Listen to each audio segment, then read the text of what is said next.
ٹھیک ہے، سرشار رہتے ہیں. چلیے میں نہیں پوچھوں گی، کچھ نہیں پوچھوں گی، آگے بڑھے آپ. سطحی سے آدمی ہیں. ان کا گروپ زیادہ طاقتور ہے جام کمال صاحب کا؟ ہارون صاحب جام کمال کے اجلاس میں تو 7 آدمی آئے، لیکن بچوں میں لڑائی ہو جاتی ہے تو والدین صلح کرا دیتے ہیں، امید ہے صلح کرا دیتے ہیں. اچھا، آپ کا مطلب ہے یہ، یعنی کہ چلیے میں اس پہ آخری سوال بعد میں کروں گی.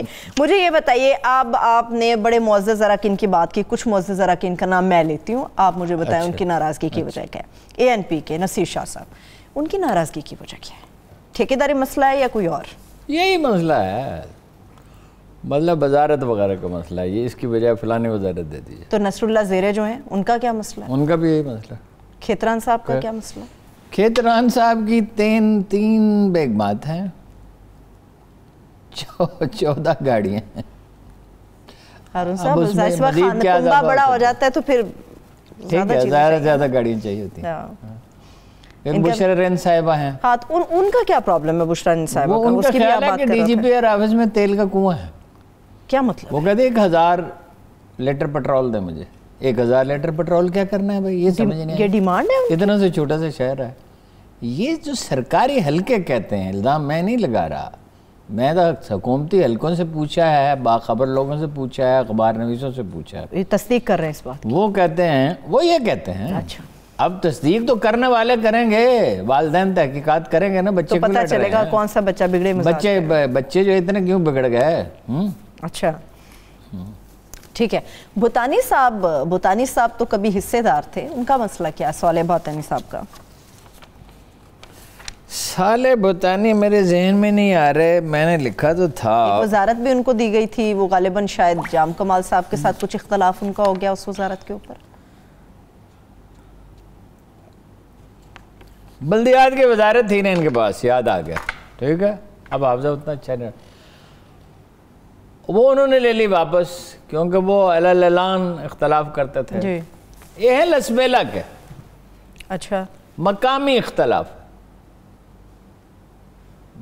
جیسے ایک علاقے کے 2 لیڈروں میں ہوتا، یہ ہے وجہ. اچھا، سرفراز بگٹی صاحب، بظاہر تو ایسا لگ رہا ہے کہ سرفراز بگٹی صاحب بھی شاید اندر آ کے کچھ صلح صفائی کی بات کر رہے ہیں، مگر ایک حلقہ یہ بھی کہتا ہے وہ بھی ناراض ہیں. صادق سنجرانی صاحب بھی پہنچے ہوئے تھے اور سرفراز بگٹی صلح کرانے گئے ہیں. ہاں، لیکن جو زیادہ باخبر لوگ ہیں، زیادہ پہ میں زور دے رہا ہوں، وہ کہتے ہیں کہ کوئی ان کا ارادہ صلح کرانے کا نہیں ہے، کچھ کہا نہیں جا سکتا. کیوں؟ صادق سنجرانی کے بارے میں سرکاری حلقے یہ کہتے ہیں بلوچستان کے اور اسلام آباد کے بھی، کہ انہوں نے 20 کروڑ روپے کے ایک ٹھیکے کی سفارش کی تھی جو انہوں نے نہیں دی، تو یہ ناخوش ہیں. سرفراز بگٹی اس لیے ناراض ہیں کہ گہرام بگٹی پوتے ہیں اکبر بگٹی کے، تو ان کو بلدیات کا مشیر بنا دیا گیا کہ یہ میرے مخالف ہیں، انہیں کیوں بنا دیا گیا.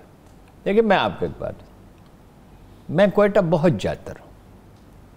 جب ٹربل زیادہ تھی تو میں پابندی سے کوئٹہ جاتا تھا. اچھا، اور بعض اوقات 10-12 دن وہاں گزارتا تھا. وہ زمانہ تھا جب بعض جگہ جھنڈا نہیں لہرایا جا سکتا، جب بھتہ لیتے تھے جن کو وہ علیحدگی پسند چند 100، زیادہ تر چند ہزار ہوں گے، وہ بیچارے وڈیروں کے کہنے پہ، جنہیں معلوم ہی نہیں تھا کہ وہ کس سے لڑ رہے ہیں، تو وہ کیوں لڑ رہے ہیں.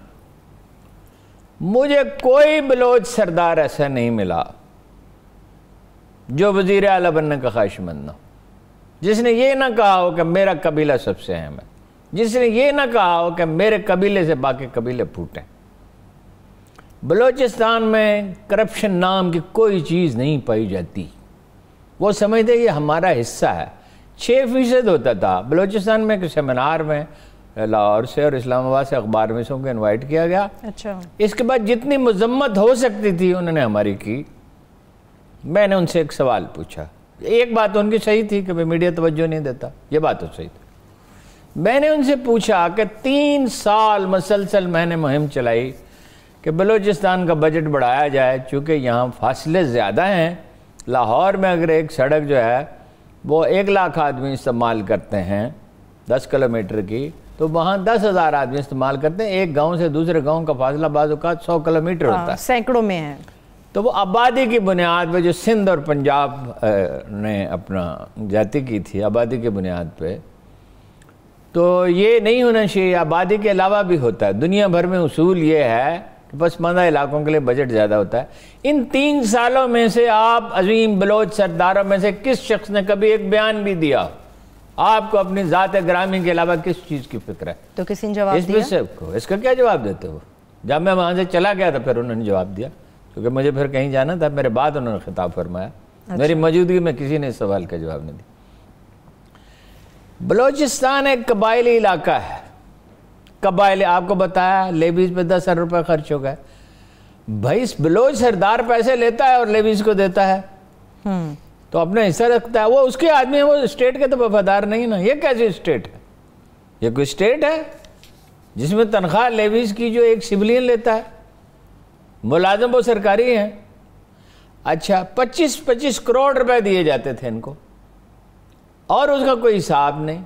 آپ کو یاد ہے کہ گھروں سے 2-2, 4-4 کروڑ روپے نکلے؟ جی جی جی ٹھیک ہے. اور یہ جیسے آپ افغانستان میں نکل رہے ہیں. قبائلی معاشرہ جب جدید معاشرے میں ڈھلتا ہے تو اس میں تدریج ہونی چاہیے.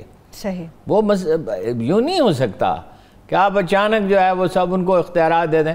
اس حساب سے 100 سال بھی آپ پیسے دیتے رہیں. دیکھیے ایک تو 6 سے 9% ہوئے جو ان کا حق تھا، بلکہ میں کہتا ہوں 10% ہونے چاہیے. کوئی فیور نہیں تھی، ان کا حق تھا. دوسرا یہ ہے بالکل ان کا جو پسماندہ جو رہ گیا تو ان کا حق فائق ہے. پسماندہ کا حق ہوتا ہے ایسا حکومت پہ. اندرون سندھ کا حق ہے جس پر نہیں پیسے خرچ ہو رہے. کراچی کا حق ہے. کراچی کا خیر الگ بات کریں گے. دیکھیے وہ 25 کروڑ روپے ان کو دیے جاتے، ٹھیکیدار ان کے اپنے ہوتے تھے. حالت یہ ہے پنجاب حکومت میں شہباز شریف صاحب کے دور میں 24% تھا ایم این اور ایم پی اے. اب پتہ نہیں کیا. مطلب یہ میں ذمہ دار سرکاری لوگوں سے ملتا رہتا ہوں، اعلیٰ مناصب پر فائز، وہ کہتے ہیں کہ بڑھ گیا ہے ریٹ، کم نہیں ہوا. مجھے کامل علی آغا صاحب یاد آ گیا. ہارون صاحب بڑے آغاز پہ انہوں نے اس حکومت کے کہا تھا کہ اب ذرا ریٹ ہر چیز کا بڑھ گیا ہے. نہیں وہ افسر شاہی تو دیکھیں نا. دیکھو یہ ایک عجیب حکومت ہے، عجیب پارٹی ہے. یہ کہتی ہے عمران خان کرپٹ نہیں ہے. وہ باقی تو ہیں نا اسی تناسب سے ہیں. ادھر تو چلو ایک شریف خاندان کھاتا ہے تو زرداری خاندان، باقیوں کو تو وہ تھوڑا بہت موقع دیتے تھے. جی ہاں جی صحیح ہے. ٹھیک ہے ہارون صاحب، عبدالقدس بزنجو صاحب، ایک سوال ہے. چلیے مان لیتے ہیں ایک لمحے کے لیے کہ اگر وہ کامیاب ہو جاتے ہیں تو پھر کیا ہوگا؟ میرا خیال ہے مشکل ہے. پھر یہ ہوگا ثناء اللہ ظہری کے دور کی طرح کہ زیادہ وقت وہ کراچی اور دبئی میں گزارا کریں گے. ثناء اللہ ظہری کے دور میں مجھے جو صوبے کا سب سے اہم آدمی تھا اس نے کہا کہ 1 کروڑ روپے کا تو صرف گوادر میں پانی بیچتے ہیں یہ. اچھا. اور مہینے میں 3 سے 4 دن دیتے ہیں یہ صوبے کو. یہ کشمکش نہ پیدا ہو، شاہ زین بگٹی کو ایک ٹاسک وزیر اعظم عمران خان صاحب نے دیا تھا. ہارون صاحب شاہ زین بگٹی بیچارہ کیا کر سکتا ہے؟ انہوں نے کہا تھا ناراض رہنماؤں کو مناؤ بلوچوں کو. سادہ سا آدمی ہے. اور وہ اکبر بگٹی کے بارے میں ایک کالم میں نے لکھا تھا، وہ بلوچ سردار جس کے لیے دنیا قبیلے کے آخری کھیت پہ ختم ہوتی ہے. حالانکہ وہ پڑھا لکھا تھا، بطور کرپٹ بھی نہیں تھا، انگریزی بڑی اچھی تھی اور وہ ڈسپلن کافی نافذ کرتا تھا. یہ وہ لوگ ہیں جو بہت تنگ دائرے میں سوچتے ہیں، اسٹیٹ کے بارے میں نہیں سوچتے. جام کا مال کا کوئی جرم نہیں ہے، کو ہوں گی غلطیاں بھی، انسان ہے، لیکن وہ اس طرح جو اندھا دھند جاتی کی اجازت نہیں دیتا. ٹھیک ہے، اس نے فائلیں بنا کے دے دی، اس کو فلاں کو 2 ارب روپے دیے، فلاں کے حلقے میں 1 کروڑ روپے، فلاں کے حلقے میں 1 کروڑ روپے، فلاں کے 50 کروڑ روپے. تو میرا خیال ہے کہ والدین صلح کرا دیں گے. ٹھیک ہے. لیکن ہارون صاحب ٹھیک ہے آپ کی بات کہ والدین صلح کرا دیں گے، مگر بظاہر جتنے بڑے بڑے نام لیے سب کے سب ناراض ہیں، تو اس کا مطلب یہ کہ تحریک پھر کامیاب ہو جائے گی.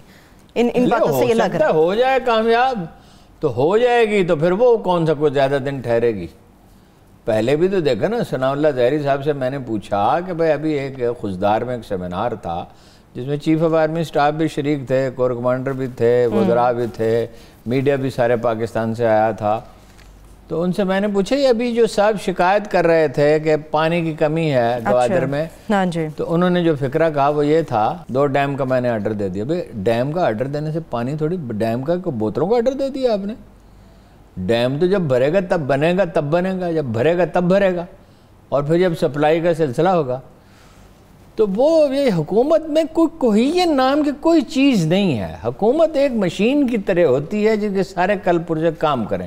Not exactly like a machine, مگر افسر شاہی کام کر رہی ہو اور کابینہ میں کوئی ہم فیصلے تو کابینہ نے کرنے ہوتے ہیں.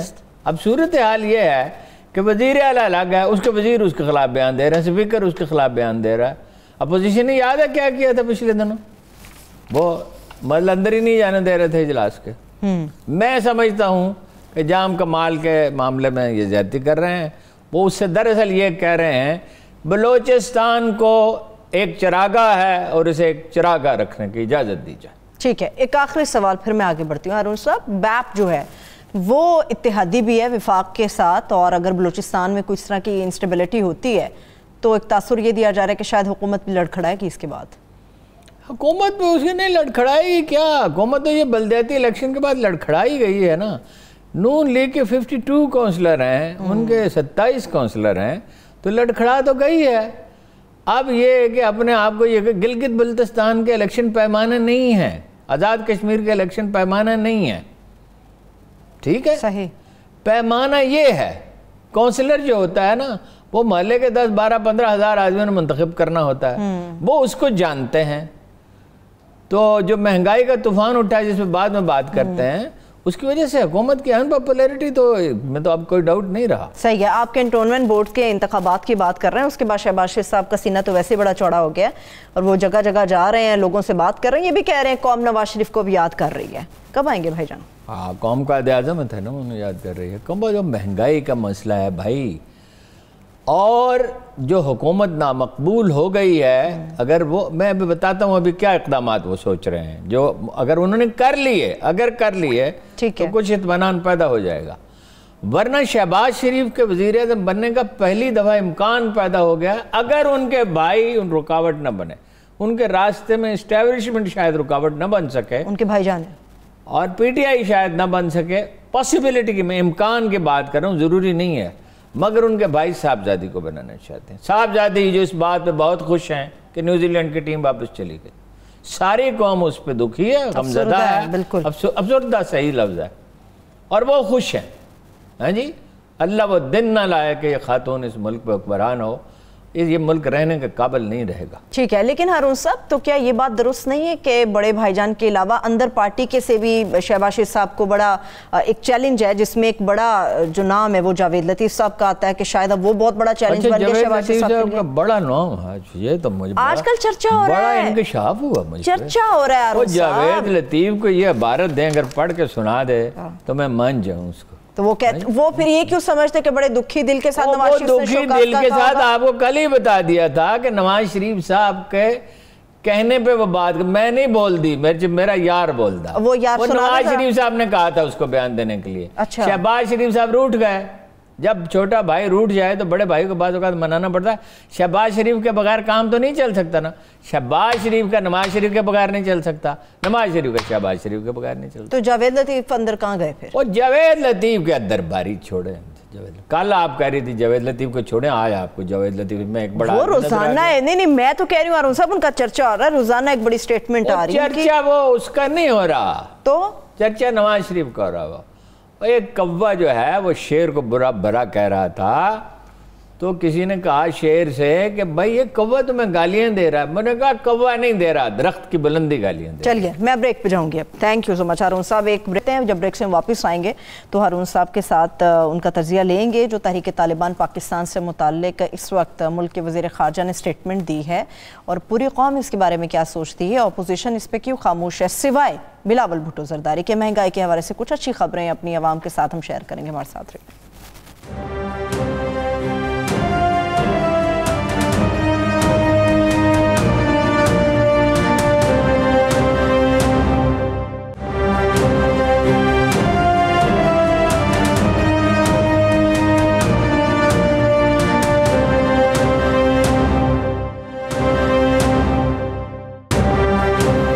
بریک کے بعد ایک بار پھر سے پروگرام میں ہم آپ کو خوش آمدید کہیں گے. ایک امپورٹنٹ, ایک بڑا نہایت اہم مسئلہ تحریک طالبان پاکستان کا ہارون صاحب, جو کہا گیا ہے کہ ہر ہتھیار پھینکنے والے کے لیے عام معافی ہے, اس کو آپ کس طرح سے دیکھ رہے ہیں؟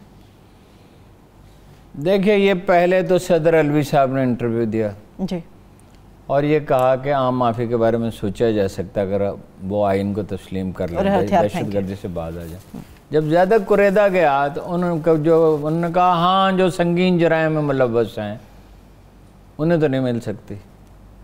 تو جرائم میں جو ملوث ہی نہیں انہیں معافی کی کیا ضرورت ہے؟ درست.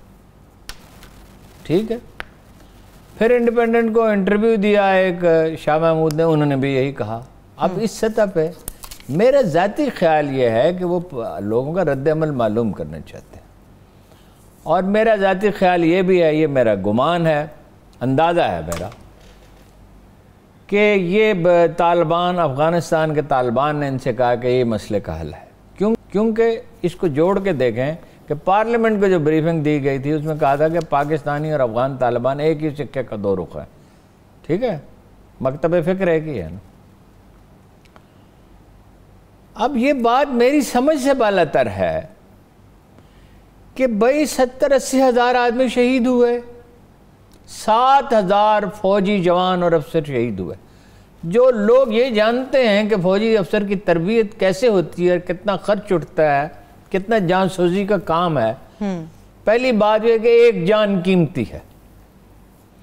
پھر وہ جو اسکول تھا اے پی ایس, اس کے جو 250-300 بچے شہید ہوئے, جن کا غم یہ قوم صدیوں تک نہیں بھلا. اگر یہ ایک قوم ہے, اگر یہ انسان ہے, اگر ان میں کوئی زندگی ہے, اگر کوئی حیا اور احساس اور دردمندی کی ایک رمق بھی ہے, کیا اس کو بھول سکتے ہیں؟ کبھی نہیں. 30 اخبار نویس قتل کر دیے گئے. انہوں نے دھمکی بھی دیا پھر کیا کوئی اخبار نویس ہمیں کوئی ادارہ میں دہشت گرد نہ کہے ورنہ اس کی سزا بھگتے گا. اچھا, یہ سوال یہ پیدا ہوتا ہے کہ معافی جو ہے وہ کیسے دی جا سکتی ہے؟ یہ تو اللہ کا قانون ہی نہیں ہے. وَلَكُمْ فِي الْقِصَاصِ حَيَاتٌ يَا أُولِي الْأَلْبَابِ. اگر تم دانا ہو تو سمجھ لو کہ قصاص میں زندگی ہے, اور جس کا بچہ مارا گیا ہے معافی اس سے مانگے, اس کو دیت ادا کریں. جیسے امریکیوں نے کہہ دیا ڈرون حملہ کر کے معافی مانگتے ہیں. معافی کس سے معافی؟ جو قتل ہوئے ہیں, جن کے گھر اجڑ گئے ہیں, چراغ بجھے, ان سے معافی مانگیں, اور اس کو قصاص ہے یا دیت ہے. اس بارے میں سوچا, اور یہ مجھے نہیں پتا یہ اس طرح کے فیلر کیوں چھوڑتے ہیں. انہوں نے کہا, اگر انہوں نے کہا یہ سادہ لوئی کی حد ہے, صدر کی بھی اور وزیر خارجہ کی بھی. انسانوں کے بارے میں بات ہو رہی ہے, بھیڑ بکریوں کے بارے میں بات نہیں ہو رہی. بھیڑ بکریاں بھی نہیں سے 70-80 ہزار قتل کے. مزاروں پہ کیے, امام بارگاہوں پہ کیے حملے, مینا بازاروں پہ کیے حملے, چرچ پہ کیے, مارکیٹوں میں کیے. کوئی مذاق ہے؟ انسانی زندگیاں کوئی کھیل تماشا ہیں؟ او بچے, کم سن بچے, ان کا کیا گناہ تھا؟ مساجد میں, GHQ پہ, ISI کے دفاتر میں, ان کو یہ حق کس نے دیا ہے؟ وہ لاہور میں اسلام آباد میں ایک رپورٹر تھا, تو وہ ایڈیٹر سے اپنا بڑا نالا تھا, تو وہ جاتا تھا بری امام کے مزار پہ اور وہاں بڑا روتا تھا. تو ایک دن اس نے کہا رپورٹر نے کہ وہاں کیا جا کے معافی مانگتے ہو, مجرم تو تم میرے ہو, امام بری کے تھوڑے ہی ہو. کوئی مذاق ہے؟ آپ دیکھیے, انہوں نے ادھر یہ کہا, ادھر آپ کر کیا رہے ہیں؟ وہ جب سے طالبان کی الغار ہوئی ہے وہاں سے, وہ سیکورٹی فورسز پہ حملے کر رہے ہیں. 78 حملے, 78, 150 آدمی شہید ہوئے ہیں 8 مہینوں میں. ٹارگٹ سیکورٹی فورسز ہیں. وہ ان کا جرم کیا تھا جو شہید کیا گیا بے گناہ؟ وہ قرآن مجید پوچھتا ہے کہ قیامت کے دن وہ بچی پوچھے گی بے ای ذنب قتلت, جو عرب اپنی بچیوں کو مار ڈالتے تھے, میں کس گناہ میں ماری گئی؟ ایک آدمی سنا رہا تھا رسول اللہ صلی اللہ علیہ وسلم کا واقعہ کہ اس نے خود اپنی بچی کو دفن کیا تھا. تو اس قدر اشکبار ہوئے کہ چہرہ آنسوں سے بھیگ گیا. آپ بے گناہوں کا خون عارف علوی کو کیا حق ہے جی معاف کر دیں, اور شاہ محمود کو یا عمران خان کو یا فار دیٹ میٹر کیا حق ہے جی معاف کر دیں؟ کیسے معاف کر دیں جی؟ اچھا آپ دیکھیے ان کا رد عمل ملاحظہ فرمائیے. وہ یہ کہتے ہیں, میں اس کا ایک ٹکڑا آپ کو پڑھ کے بھی سناؤں. جی. وہ یہ کہتے ہیں جی کہ پہلی بات یہ ہے کہ بے نظیر کے قتل کی ذمہ داری انہوں نے قبول کی, وہ جو انقلاب محسود کے صاحب نے نور ولی محسود نے. ٹھیک ہے, انقلاب محسود, ذرا کتاب کا عنوان دیکھیں, محسود انقلاب. کیا بات ہے بھائی, کمال ہے. محسود کوئی الگ ہے, ویسے ہی قبیلہ ہیں جیسے باقی قبیلے ہیں. یعنی محسود جو ہیں وہ الگ ایک کو بالاتر مخلوق ہے. ان میں بہت سے اچھے لوگ بھی ہوں گے, جنگجو بڑے اچھے ہیں ویسے. اچھا خیر, وہ یہ کہتے ہیں کہ ہم نے تو جہاد کیا ہے، 6 لاکھ آدمی ہمارے شہید ہو. کون سی 6 لاکھ ہے؟ اور غلطی کی معافی تو وہ مانگے جس نے غلطی کی ہو. یہ ٹی ٹی پی کی آپ بتا رہے ہیں؟ ہاں، ان کے ترجمان نے کہا ہے غلطی کی معافی. لو میں پڑھ دوں اگر آپ احتیاطاً، میں پڑھ دوں تاکہ کوئی غلطی نہ ہو جائے. غلطی کا احتمال نہ باقی. اچھا، وہ اپنا اور ہم یہ کفریہ جمہوری نظام نہیں مانتے، آئین کو نہیں مانتے، پارلیمنٹ کو نہیں مانتے. یہ این پی کے دور میں بھی ہوئے تھے نا مذاکرات، معاہدہ بھی ہو گیا تھا، پھر اس پہ عمل ہو سکا تھا. یہ کیسے یہ بات 11 سال پہلے 11-12 سال پہلے. اچھا، ایک خط انہوں نے جاری کیا جس کی بی بی سی نے توثیق کی ہے کہ انہی کا جاری کرتا. اچھا، کیا لکھتے ہیں وہ؟ محمد خراسانی: ہم پاکستان کے سیکولر جمہوری لیڈروں اور فوجی قیادت کو پیغام دینا چاہتے ہیں. ہمارا مقصد پاکستان میں اسلامی نظام کا قیام ہے. اس کی خاطر ہمارے آباء و اجداد نے قربانیاں دیں اور 6 لاکھ آدمی شہید ہو. پتہ نہیں کہاں شہید ہوئے. معافی تو غلطی پر مانگی جاتی ہے. ہمیں اپنی جد و جہد پہ فخر ہے. ہم نے کبھی دشمن سے معافی نہیں مانگی، البتہ دشمن کو معاف کر سکتے ہیں اگر وہ شرعی نظام نافذ کرے. ہم پاکستان کے کفری جمہوری نظام کو نہیں مانتے. ہم اسلحہ نہیں رکھیں گے. بامانی بات چیت پر تیار ہیں اگر شریعت مطہرہ ملحوظ رہے. یہ شریعت مطہرہ ہے جس کے تحت مون مارکیٹ میں اور داتا دربار میں دھماکہ ہوا تھا، اور عبداللہ شاہ غازی کے مزار جن کے بارے میں کہا جاتا ہے کہ جناب امام کے نواسے تھے. یہ شریعت مطہرہ ہے. ورنہ ہمارا مقدس مشن جاری رہے گا. سیکورٹی اہلکار ان کا ہدف ہے. میں تو حیران پریشان ہوں یہ کس طریقے کی ذہنی ریاضت کرتے ہیں یا نہیں کرتے. صدر صاحب جب یہ کہہ رہے تھے کہ ان کو معاف کیا جائے، ان کا دل نہیں کانپا. میں ایک بچہ ہے، اس کی تصویر مجھے بھیجی، وہ میری میز پہ پڑی ہوئی ہے اس وقت سے، کسی نے، ان کے والد صاحب نے بھیجی. اور میں کئی دفعہ ایسا ہوتا ہے کہ اس کی تاب نہیں لا سکتا، پھر اس کو اٹھا دیتا ہوں، پھر رکھ دیتا ہوں. اور مطلب آپ اندازہ کر سکتے ہیں کہ جب 8-10 سال کے ایک بچے کو ذبح کر دیا جاتا ہے تو اس کے والدین ساری عمر کس کیفیت سے گزرتے ہیں. اور عارف علوی صاحب کو حق کس نے دیا ہے معاف کرنے کا؟ اور شاہ محمود کو کس نے دیا؟ اور عمران خان کو کس نے دیا؟ یہ وہ باتیں کرتے ہیں جو ہو سکتے ہی نہیں ہیں. اور جب یہاں ہفتے میں 5 بڑے دھماکے ہوتے تھے، اپ ٹل 5 3 ہوتے تھے، ہم نے ان کے خلاف جنگ لڑی اور جیت لی الحمدللہ. اس لیے کہ خدا ظالم کا ساتھ نہیں دیتا. حضرت ابراہیم تک سے کہہ دیا تمہاری اولاد میں جو ظالم ہوگا اس سے میرا کوئی معاہدہ نہیں. ٹھیک ہے؟ ٹھیک. یہ ٹھیک ہے ہارون صاحب، میں ایک چیز پر میں بھی تھوڑی حیران بھی ہوں، پریشان بھی ہوں. ہر چھوٹی چھوٹی چیز پہ اپوزیشن کو ایک موقع ملتا ہے حکومت کے اوپر تنقید کے نشتر برسانے کا. یہ ایک نہایت اہم موقع ہے. اپوزیشن کیوں خاموش ہے؟ اس پہ بات کیوں نہیں کرتی؟ بلاول نے کہا، بلاول بھٹو نے پہلی بار میں اسے اتفاق کرتا ہوں کہ یہ تو شہداء کی قربانیاں ضائع کرنے والی بات ہے.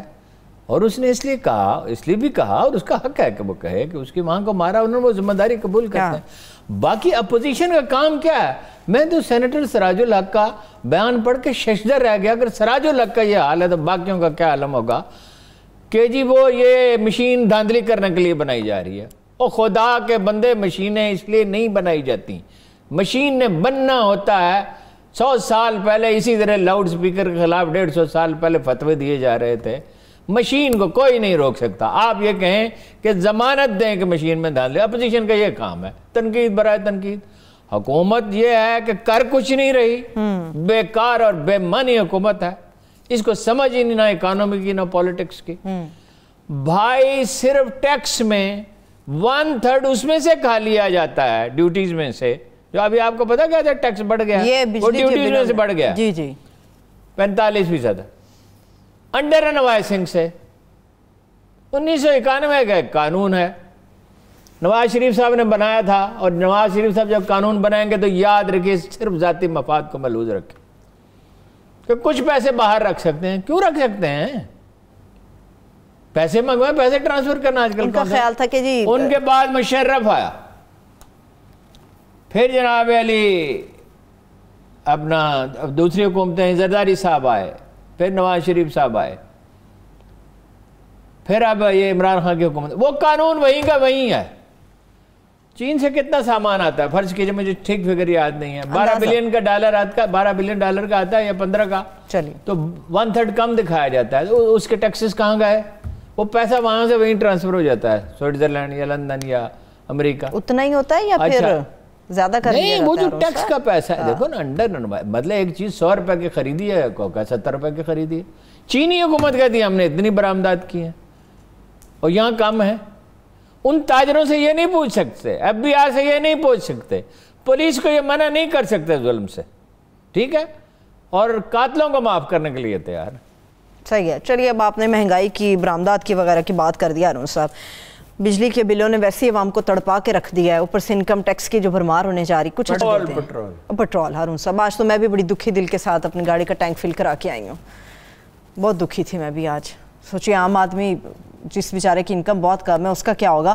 کچھ اچھی خبر سنا دیں، تھوڑا لوگوں کو حوصلہ دیں، کیا ہونے والا؟ وہ چیمن صاحب نے کہا، میں نے کہا، جمشید اقبال چیمن صاحب کہتے ہیں اگلے ہفتے 4 چیزیں لازماً سستی ہو جائیں گی، گھی، آٹا، چینی اور دالیں۔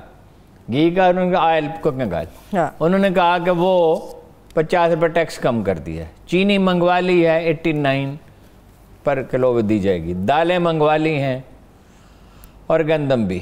اب ایک ہفتے کا انہوں نے دعویٰ کیا، اس کو میڈیا نے کوئی خاص اہمیت شاید اس لیے نہیں دی کہ بھئی ایک بات ہی ہے نا، جب اس پہ عمل ہوگا تو اگر یہ کر گزرتے ہیں، دیکھیں مہنگائی کے ویسے بہت سے اسباب ہیں، جو انٹرنیشنل جو بات ہو نا، وہ دونوں پہلو اس کے بیان کرنے چاہیے، یک طرفہ نہیں کرنا چاہیے۔ جو انڈیکس ہے دنیا میں، پاکستان اب بھی سستا ترین ملک، ڈالر جو ہے وہ 120 پہ چھوڑ کے گئے تھے نون لیگ والے، 170 کا ہو گیا، پیٹرول جو ہے وہ 35 کا بھی تھا، مگر جب وہ گئے ہیں 42 کا تھا، اب ہے 75 ڈالر فی بیرل کے فی بیرل، ٹھیک ہے۔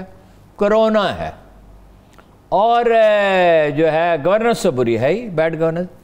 جس ملک میں عثمان بزدار وزیر اعلیٰ ہو، وہ وہاں بھی ایک عثمان بزدار آ گیا، عبدالقیوم بزدار، نہیں نیازی ہے، عبدالقیوم بزدار، کیونکہ میں روز فون کرتا ہوں کشمیر، اس لیے مجھے پتہ چل گیا کہ وہ بزدار ہی ہے۔ اچھا، نہ کوئی پالیسی بن رہی ہے، نہ کوئی فیصلہ ہو رہا ہے، دڑے بندی ہے، کوئی اقدام نہیں ہو رہا۔ ججز کی فائلیں پڑی ہوئی ہیں، اسلام پچھلی حکومت نے بھیجی تھیں آزاد کشمیر کی، مگر پراپر چھان بین کے ساتھ، انٹیلیجنس رپورٹوں کے ساتھ، وہ ججوں کی تقرری رکی ہوئی ہے۔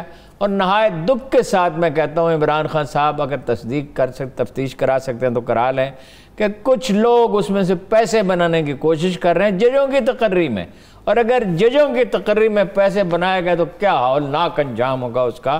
اس سے پہلے ایک چیف جسٹس صاحب تھے وہاں پہ، ان کے خلاف میں نے لکھا اخبار میں کہ یہ ریڑھی بانوں کی تنظیم کے ساتھ بھی رابطہ رکھتے ہیں، باقی تو چھوڑ ہی دیں۔ اور وہ بڑے بگڑے ہوئے ہمارے ایک بزرگ کے پاس گیا، انہوں نے کہا جی ہم نہیں روک سکتے ان کو، ٹھیک ہے، اور بالآخر وزیر اعظم کو نوٹس لینا پڑا تھا، فاروق حیدر تھے اس وقت، اور جھگڑا ہوا بہت اور ان کو جانا پڑا۔ اچھا، پھر یہ جو خواتین کے ٹکٹ دیے گئے ہیں آزاد کشمیر میں، اس کے بارے میں بھی یہ کہا گیا ہے کہ اس میں بھی کچھ لین دین ہوا ہے۔ اچھا، عمران خان صاحب کو تحقیق کرانی چاہیے۔ پارٹی میں تو کوئی دلچسپی خان صاحب کو نہیں ہے، جو کرتی چاہتے کرتی، نہ کوئی سول سروس سے کام لے سکتے۔ ایک گروپ جو ہے مسلط ہے سول سروس کا، اس پہ ان کا انحصار ہے۔ ایک بہت اہم سرکاری شخصیت نے مجھ سے کہا کہ اسلام آباد میں حکم چلتا ہے KPPI والوں کا اور کراچی والوں کا۔ دوسرے نے کہا، دوسرا بھی موجود تھا، اس نے کہا نہیں، کراچی والوں کا نہیں، صرف KPPI والوں کا، ایک گروپ آف آفیسرز۔ مسئلہ یہ نہیں KPPI کے لوگ برے ہیں، اچھے برے ہیں لوگ ہر جگہ ہوتے ہیں، بھئی ایک ہی گروپ کیوں مسلط ہے؟ وہی پنجاب چلا رہے ہیں، ٹھیک ہے، اور وہی ہے۔ جب آزاد کشمیر میں وزیر اعظم کے انتخاب کا وقت آیا تو پرویز خٹک نے کہا کوئی بزدار، دیٹس آل، اور وہی ہوا، ٹھیک ہے۔ چلیے ہارون صاحب مجھے ایک اور بتائیے بات، یوٹیلیٹی سٹورز کے حوالے سے بھی تجویز آپ نے بتایا تھا کچھ زیر غور ہے کہ شاید ان کی تعداد بڑھانے والے لوگوں کے لیے آسانی پیدا ہوگی۔ 4,500 ہیں، وہ 10,000 بڑھانا چاہتے ہیں، لیکن یوٹیلیٹی سٹور میں تو خود بہت گھپلے ہیں۔ او بھائی، ریلوے آپ سے چل نہیں رہی، PIA آپ سے چل نہیں رہی، اسٹیل مل چل نہیں رہی، اب آپ یوٹیلیٹی سٹور 10,000 بنا دیں گے تو اگر 5 ارب کا گھپلا ہے تو 15 ارب کا گھپلا ہو جائے گا، 10 ارب کا ہو جائے گا۔ بھائی اس طرح نہیں ہوتا، مارکیٹ فورسز کو کنٹرول کیا جاتا ہے۔ کیسے کیا جاتا ہے؟ ایک آدمی ہے حضرت عمر فاروق اعظم کے پاس, اس نے کہا میں مدینہ میں بڑے پیمانے پہ واقعہ پہلے بیان کیا تھا, گھوڑے پالنا چاہتا ہوں. ہاں جی. انہوں نے کہا آپ یہاں کا چارہ نہیں استعمال کر سکتے. انہوں نے کہا کیوں؟ انہوں نے کہا چارہ تھوڑا ہوتا ہے, جب آپ 1000 2000 10,000 گھوڑے پالیں گے اس وقت تو گھوڑا ہی سب سے اہم چیز, سواری کے لیے بھی, جنگ کے لیے بھی. تو یہ جو جن کے پاس اکت ہو گئے گھوڑے وہ کیا کریں گے؟ وہ کیا کریں گے؟ پیداوار آپ بڑھاتے نہیں ہیں, انڈسٹریلائزیشن آپ کرتے نہیں. اس سے بہتر ہے آپ احساس پروگرام کے تحت جو 1 کروڑ لوگوں کو پیسے دیتے ہیں اس میں اضافہ کر دیں. یوٹیلیٹی سٹور کے تو ملازم جو ہیں وہ خود راشن اندر سے بیچتے ہیں, پرائیویٹ دکانوں کو جاتا ہے. آپ کا تو کنٹرول ہی نہیں ہے افسر شاہی پہ. آپ سے بہتر درجہ بہتر کنٹرول تھا شہباز شریف کا اور نواز شریف کا. نواز شریف کی تو خیر حالت خراب تھی, شہباز شریف کا تھا. تو جب تک گھوڑے پہ آپ سواری کرنا نہیں جانتے, افسر شاہی ایک گھوڑا ہے, جو سواری کرنا جانتا ہے وہ کر لے. ٹھیک ہے, بریک کی طرف چلتے ہیں, ایک چھوٹی سی بریک لے لیتے ہیں, بریک سے واپس آئیں گے تو افغانستان مذاکرات کے حوالے سے تفصیل کے ساتھ بات کریں گے اور کچھ دیگر اہم موضوعات ہیں جن کے اوپر بات کریں گے. ہمارے ساتھ رہیے.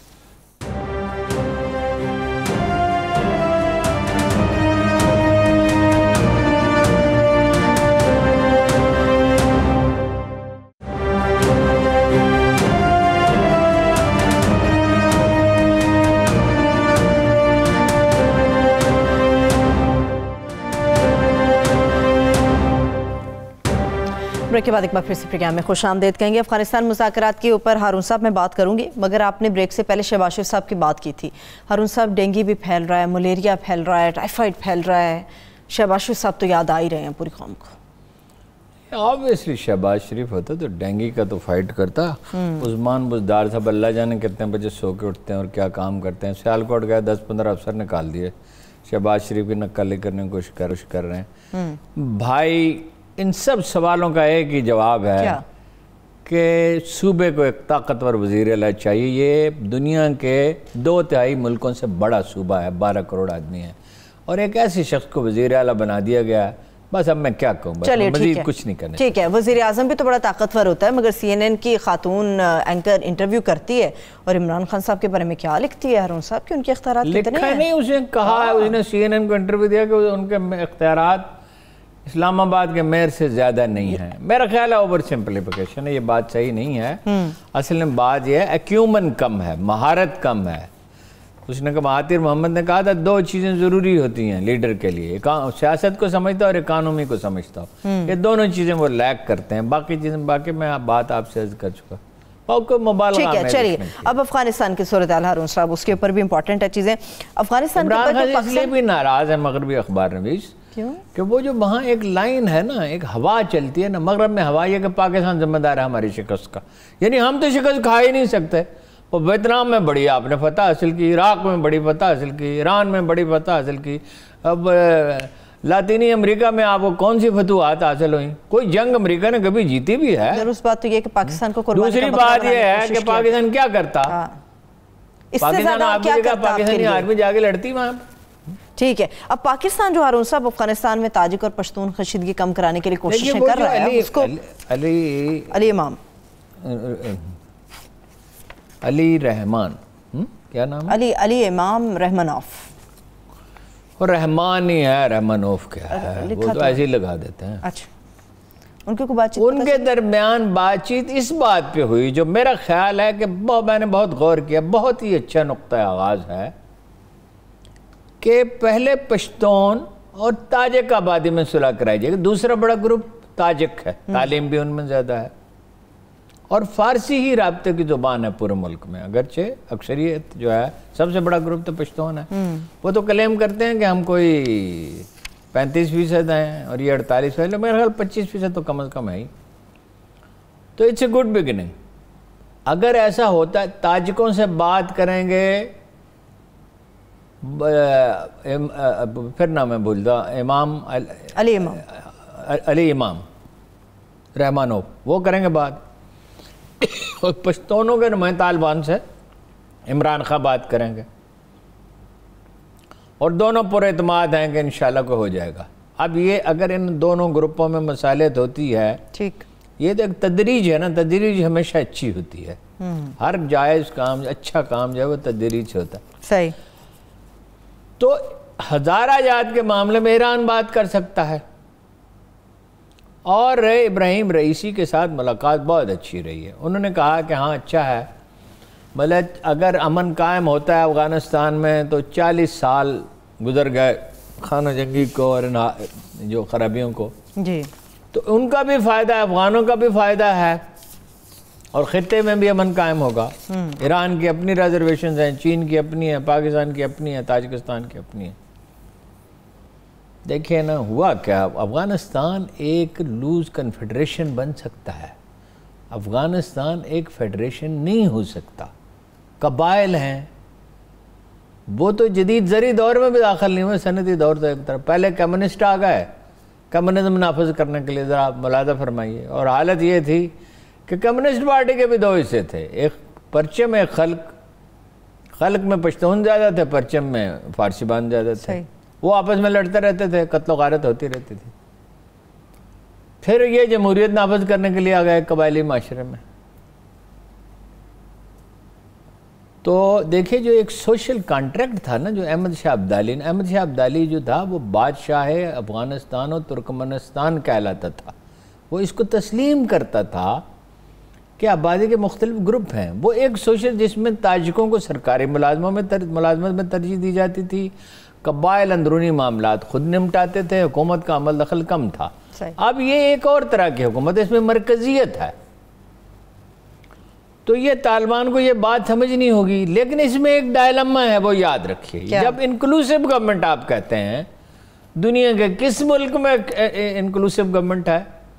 یعنی کیا ڈیموکریٹ اور ریپبلکن مل کے حکومت بنائیں گے؟ کیا پاکستان میں کانگریس اور جنتا پارٹی مل کے حکومت بنائیں گے؟ کیا پاکستان میں عمران خان پیپلز پارٹی کو ان کو شامل کر سکتے ہیں؟ لیکن ایک ڈائلما ہے. لیکن وہاں معاملہ پارٹیوں کا نہیں، ایتھنک گروپس کا ہے. لہٰذا اب ان کے لوگ تو لینے ہیں، مگر وہ لوگ لینا جو ان کے لیے بھی قابل قبول ہوں. ہزارہ میں سے وہ اپنے آدمی لینا چاہیں گے، صحیح، لیکن لے لیں مگر ان کے لیے قابل، ان کے مفادات کی نگہداشت کریں. یعنی کہ ان کے لیے قابل قبول ہونے چاہیے، ان کے مفادات کی نگہداشت کریں. وہ جمہوریت یہی ہوتی ہے، شورائیت بھی یہی ہوتی ہے. جمہوریت اور شورائیت دو الگ چیزیں نہیں ہیں، الٹیمیٹ انالیسس میں ایک ہی ہیں. اسی طرح مطلب ایک چھوٹا سا طبقہ ہے نورستانی جو یونانی نسل ہیں، بھائی ایک وزیر تو ان کا بھی ہونا چاہیے نا. اسی طرح ترکمان ہیں. تو میرا خیال ہے کہ وہ اس کے لیے ترکی خاموشی سے بات کرے گا، کیونکہ شور شرابہ کر کے انہوں نے دیکھ لیا اس کو کوئی فائدہ نہیں. اور یہ طالبان نے اچھے سگنل دیا کہ ہمارے بھائی ہیں ترکی والے، ہم ان سے مدد چاہتے ہیں. اچھی پیش رفت ہے، یعنی کہ یہ اچھی پیش رفت ہے. ٹھیک ہے، تو امید ہے کہ کوئی بہتری. لیکن اگر صلح نہیں ہوتی، دیکھیں مسئلے کا حل تو یہ ہے کہ ایک ملک اتنے وسائل رکھ، $2000 بلین امریکیوں نے یہاں ضائع کر دیے. مجھے اچانک یاد آیا کہ اتنا ہی نقصان جو ہے وہ عراق ایران جنگ میں ہوا تھا $2000 بلین کا، اور مڈل ایسٹ برباد ہو گیا اس کے نتیجے. اور یہاں اس کو بیچ میں چھوڑ کے چلے گئے. کیا کہتی تھی ہیلری کلنٹن کہ اب بیچ میں چھوڑ کے نہیں جائیں گے. تو کیا ہوا؟ اور ہم سے یہ توقع رکھتے ہیں کہ جی ہم انڈیا کی بالادستی قبول کر لیں. یعنی ہر وعدہ جو ہے وہ جھوٹا ہے اور ہر وعدہ وہ توڑتے ہیں. صحیح ہے، ٹھیک ہے. چلیے 1.5 منٹ ہے ہارون صاحب. افغانستان کی صورتحال پہ تو بڑی خوش آئند اور بڑی اچھی پیش رفت ہو رہی ہے. کشمیر کے حوالے سے پاکستانی گورنمنٹ کیا کر رہی ہے؟ دیکھیں نا وہ مقبوضہ کشمیر پہ کل بات کر لیں گے. مگر آزاد کشمیر میں تو میں نے آپ کو بتا دیا کوئی کام نہیں ہو رہا. وہ 4-5 کا گروپ بنایا ہوا ہے تنویر الیاس نے. اچھا یہ جو وزیر اعلیٰ صاحب ہے ان کی سمجھ میں ہی نہیں آ رہا. ان کو بھی عثمان بزدار کی طرح 300-400 سال چاہیے کاروبار حکومت سمجھنے کے لیے. وزیر اعظم عبدالقیوم نیازی صاحب، عبدالقیوم بزدار، ٹھیک ہے. نیازی بھی تو ان کا تخلص ہی ہے نا، وہ نیازی تو نہیں ہے. خان صاحب خود حیران تھے نیازی کہاں سے آ گیا. ہاں تو نیازی بھی بزدار کیوں نہیں تخلص رکھ لیتا. تو ججوں کا آپ کو بتا دیا ہے کوئی ایجنڈا مرتب نہیں ہو رہا. کابینہ کے 2-3 اجلاس ہوئے ہیں جس میں کچھ فیصلہ نہیں ہوا. بیرسٹر سلطان محمود بھی ٹھنڈے ہو کے بیٹھ گئے. تنویر الیاس بھی ابھی موقع کے انتظار میں ہیں کہ کبھی کوئی موقع ملے گا. کشمیر میں اس طرح کی چیزیں ہوتی رہتی ہیں. ڈاکٹر صفدر محمود صاحب انتقال کر گئے.